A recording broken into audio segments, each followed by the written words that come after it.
Hey everyone, this is a quick update video to my original Super Mario Maker 2 Mii costume guide. With the final Ninja speedrun level releasing a few days ago, all of the costumes can now officially be obtained. Since I didn't cover any of the DLC outfits in the original video, this one will just cover the 21 brand new ones that came in this game's 2 major updates. If you want any of the other non-update costumes, then go check out that video first, but if you're looking to collect all the costumes, then make sure to watch this video as there have been a few minor strategy changes. But anyways, Super Mario Maker 2 has a lot of Mii costumes ranging from very easy to annoying to very difficult to get. So I got all the costumes in the game, which was no easy task, so in order to save some of you all the trouble, I have a few strategies on how to get these costumes in the most efficient way possible. We have 21 costumes and 5 different types of challenges to cover in this video. Just like the last one, we will be grouping similar costumes together, so instead of talking about all the Ninja costumes separately, we'll combine them in order to avoid repeating myself. We'll be going in order in terms of how they're sorted in the menu, so if there's a specific costume you'll want, I'll have it timestamped in the description. If you enjoyed this video, please make sure to leave a like and subscribe to the channel, but with that said, let's jump right into how to unlock each of the 21 update costumes and the best strategy to go about doing this in Super Mario Maker 2.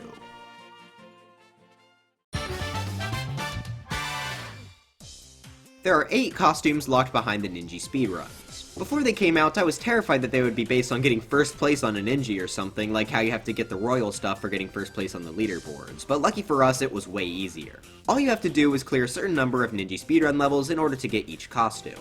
There is no time restrictions, all you have to do is clear the level. The 8 costumes are the Ninja cap for 1 Ninja clear, the Ninja shirt for 4, the Ninja slacks for 7, the Ninja garb for 10, and then we switch over to the cheetah set with the cheetah headgear for 11, the cheetah tank top for 14, the cheetah runners for 17, and finally the cheetah suit for clearing all 20 Ninja speedrun levels. Alright, so the first thing I want to mention is that you will still get the badges required for the costumes even if the level's event has already ended. I know this was a concern for a lot of people since it's pretty easy to miss them, but don't worry, you can still get them afterwards. The levels themselves aren't hard, especially if you take them slowly, as there is again no time requirement for clearing them and getting the costume. Even though none of these are really that hard to beat, if you're really trash at this game and you can't do one of them, then you can skip it and try for a different one, as long as you're not going for the cheetah suit. Other than that, there really isn't any other techniques for these, as they're all relatively simple.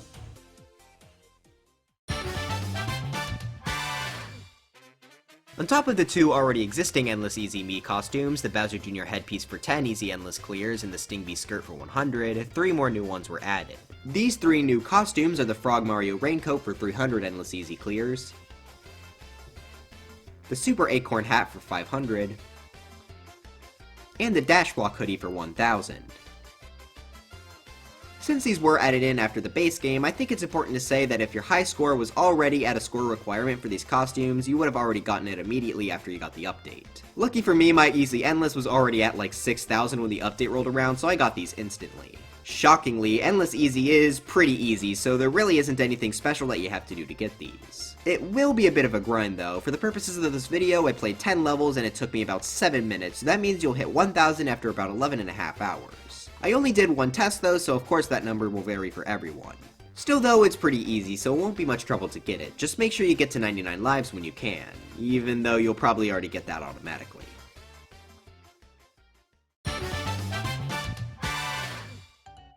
Much like the Endless Easy ones, there were 2 costumes in the base game already for Endless Normal, the Angry Sun shirt for 10 clears and the Faceplant for 100. And now there are also 3 additional ones on top of that. Those 3 are the Pokey Hat for 300 Endless Normal clears, the Snow Pokey Hat for 500, and the, in my opinion, best looking update costume, the Phanto hoodie for 1000. Again, there isn't much strategy for this since Endless Normal is also pretty easy, just slightly less so.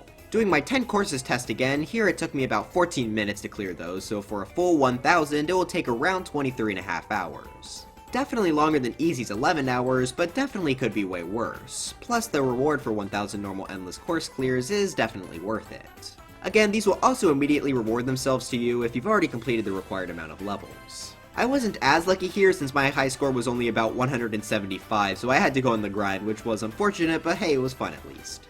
There is still more to say on this one though, because with the introduction of these endless normal costumes, it does change how you have to go about collecting all of the costumes in the game. Originally, to get the Anime Beret, which is rewarded for 10,000 course clears, you would play a ton of Endless Easy. That's why my Endless Easy score was so high. Now, if you want to get every costume, make sure to do your 1000 Endless Normal levels before you get the big 10,000 total clears so that you won't be wasting as much time as I did.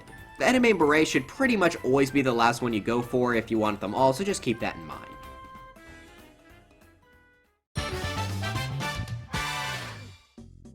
In the final update, Super Worlds were added into the game. These were mini Mario games that people could make, and while I don't think that they were executed perfectly, this was certainly a great feature. In order to encourage people to play them, they added in 6 costumes obtained by clearing a certain amount of Super Worlds. These costumes are the Fire Mario shirt for clearing 1 Super World, the Raccoon Mario shirt for clearing 2,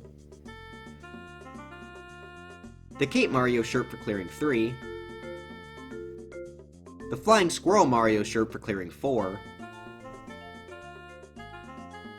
the Cat Mario shirt for clearing 5, and the Koopaling Hawaiian shirt, which is surprisingly not for clearing 6 Super Worlds, but 10 this time.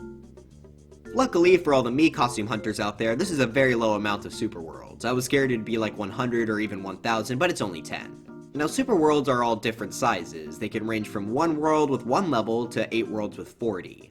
You do actually have to clear these to get the costume, so the main important thing about doing these fast are of course finding smaller Super Worlds. There's no search for them, which is really dumb, but they do luckily tell you how many worlds and levels they contain before you go into them. For our purposes, just look at this number since the number of worlds really isn't that important. Personally, I suggest looking for any worlds with 1 to 5 levels if your main goal is just to do them quickly. Once in the Super World, figure out the best route to the castle. Levels aren't always required, so if you see one just leading you to a 1-up house, just ignore it. Or you could actually try to have fun with the game and play the Super World how the creator wanted you to, but come on, there's nothing fun about hunting Mii costumes. Only suffering. Also, just because a Super World is short doesn't mean it's easy. It could only have 1 level, but that 1 level could be the most difficult Kaizo level of all time. So if you hit a level you can't beat, just exit out and try a different Super World. Progress will also save in every single one that you play, so if you ever want to go back, you can check this menu and pick up from where you left off. Additionally, the levels cleared in a Super World will count towards your total level clear, so again, make sure you do these before the Anime Beret in order to save some time.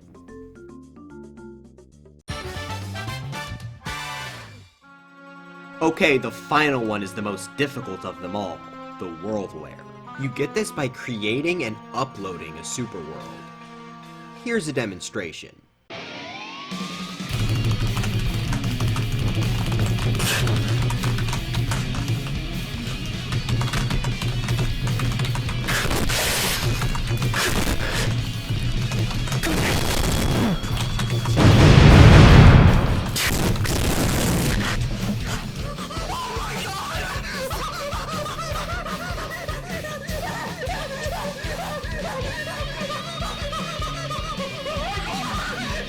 But yeah, uploading a Super World isn't that hard, and you can always delete it later if you think it's cringe. Also, you don't lose the costume if you delete it or anything. Once you have it forever. But anyways, that's all I got for this video. This is more of just a bonus mini video since a lot of people were wanting to know how to get a lot of these. There weren't many strategies behind these, which I personally found relieving because I really did not want to do anything else hard after getting all the 1.0 costumes. But anyways, if you enjoyed this video, please make sure to leave a like and maybe even subscribe for more on Mario Maker 2 and anything else Nintendo Switch. Links to my Twitter and Discord server are in the description. Dry bones for Smash, and I'll see you guys next time. Bye.